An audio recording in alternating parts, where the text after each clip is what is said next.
नारायण नारायण। प्रिय भक्तों, मेरे YouTube चैनल हिंदू भक्ति में आपका स्वागत है।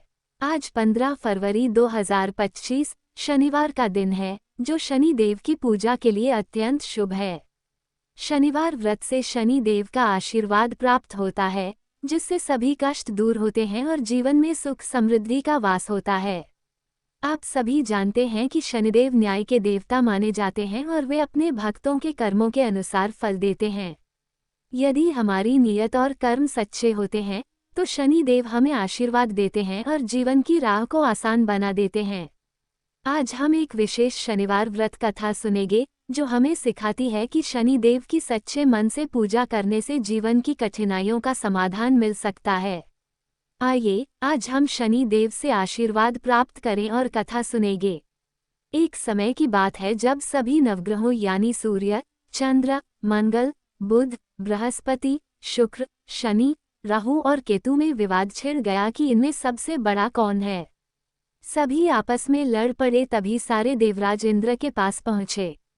इंद्रदेव घबराए और निर्णय करने में अपनी असमर्थता जताई, लेकिन उन्होंने सुनवाई लिए राजा विक्रमादित्य का नाम बताया और कहा वो इस समय पृथ्वी पर अति न्यायप्रिय हैं।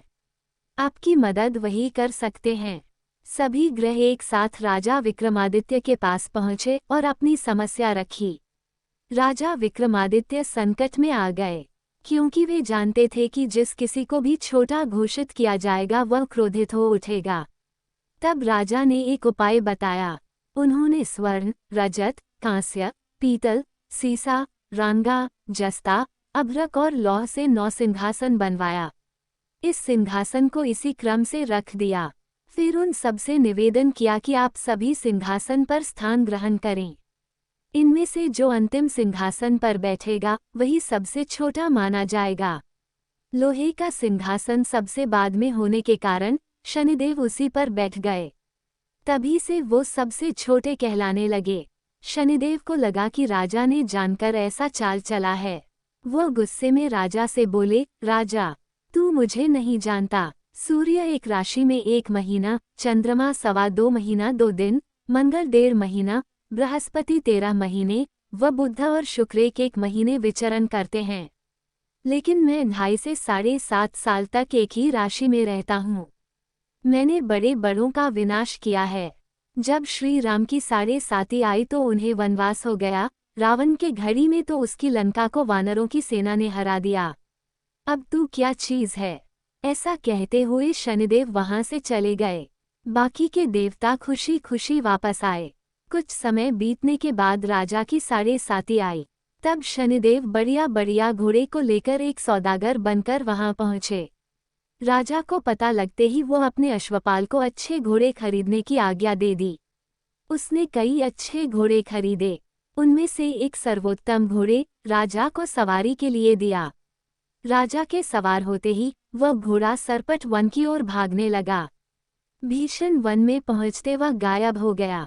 इसके बाद राजा घनघोर जंगल में बिल्कुल अकेला भूखा प्यासा भटकता रहा। तब एक ग्वाले ने उसे पानी पिलाया। राजा प्रसन्न हुए और उसे अपनी अंगूठी दे दी। इसके बाद राजा नगर की ओर चल पड़ा। वहां उसने अपना नाम उज्जैन निवासी वीका बताया। उस नगर में एक सेठ की दुकान पर उसने कुछ देर आराम किया। भाग्यवश उस दिन सेठ की खूब बिक्री हुई थी, तो सेठ खुश होकर अपने साथ घर लेकर गए और राजा को खाना खिलाया। वहां उसने एक खूंटी पर एक हार टंगा देखा, जिसे खूंटी निगल रही थी। थोड़ी देर में पूरा हार गायब था। सेठ को लगा कि वीका ने ही उसे चुराया है। उसने वीका को कोतवाल के पास पकड़वा दिया। फिर वहां के राजा ने भी वीका को चोर समझा। उसके हाथ पैर कटवाकर नगर के बाहर फेंकवा दिया। वहां से एक तेली गुजर रहा था, जिसे देख दया आई। उसने वीका को अपनी गाड़ी में बैठाया।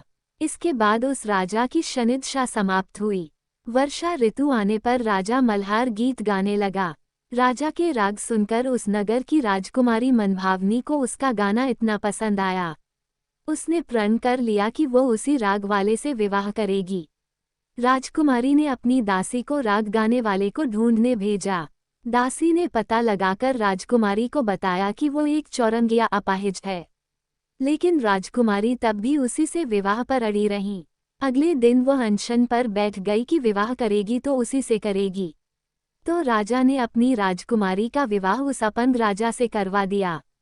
तब एक दिन राजा के स्वप्न में शनिदेव ने कहा, राजन देखा, मुझे छोटा बताकर तुम्हें कितना दुख झेलना पड़ा है। राजा ने उनसे क्षमा मांगी, प्रार्थना करते हुए कहा कि हे शनिदेव, ये दिख किसी और को ना दें। शनिदेव मान गए और कहा कि जो मेरी कथा और व्रत करेगा उसे मेरी दशा से कोई दुख नहीं झेलना पड़ेगा। व्यक्ति रोज चींटियों को आटा डालेगा, उसकी सभी मनोकामनाएं पूर्ण होंगी। ऐसा कहते हुए शनिदेव ने राजा के हाथ पैर वापस कर दिए। सुबह आंख खुलने पर राजकुमारी ने देखा तो वह चौंक गई। फिर वीका ने उसे बताया कि वह कोई वीका नहीं बल्कि उज्जैन का राजा विक्रमादित्य है। सभी प्रसन्न हुए। सेठ को जब ये बात पता लगी तो वह राजा से क्षमा मांगने लगा। राजा ने कहा कि इसमें किसी का कोई दोष नहीं, वह तो शनिदेव का क्रोध था। सेठ ने फिर भी राजा से अपने घर खाने पर जाने का निवेदन किया। सेठ ने कई प्रकार के व्यंजनों से राजा का सत्कार किया। साथ ही सबने देखा कि जो खूंटी हार निगल चुकी थी वही अब उगल रही थी। सेठ ने तहे दिल से राजा का धन्यवाद किया। फिर सेठ ने राजा से अपनी कन्या श्रीकंवरी के साथ विवाह करने का निवेदन किया। राजा ने इसे स्वीकार कर अपनी दोनों रानियों मनभावनी और श्रीकंवरी को लेकर उज्जैन नगरी चले गए। वहां राजा का खूब आदर सत्कार किया गया। सारे नगर में दीपमाला बनाई गई। राजा ने पूरे नगर में घोषणा की कि मैंने शनिदेव को सबसे छोटा बताया था, जबकि वही सर्वोपरि हैं। सारे अच्छे बुरे कर्म के कारक शनिदेव ही हैं। तब से सारे राज्य में शनिदेव की पूजा और कथा नियमित रूप से होने लगी। माना जाता है कि जो भी शनिवार का व्रत रख शनिदेव की इस कथा को सुनता या पढ़ता है, उसके सारे दुख दूर हो जाते हैं। यह उम्मीद करते हैं कि हमारे द्वारा दी गई जानकारी आपको उपयोगी और पसंद आई होगी। यदि आपको ये जानकारी अच्छी लगी हो तो कृपया हमारे चैनल को सब्सक्राइब, लाइक और शेयर जरूर करें। व्रत कथा और धार्मिक जानकारी के लिए हमारे YouTube चैनल हिंदू भक्ति के साथ जुड़े रहें। हम हमेशा नई और रोचक जानकारी लाते रहेंगे।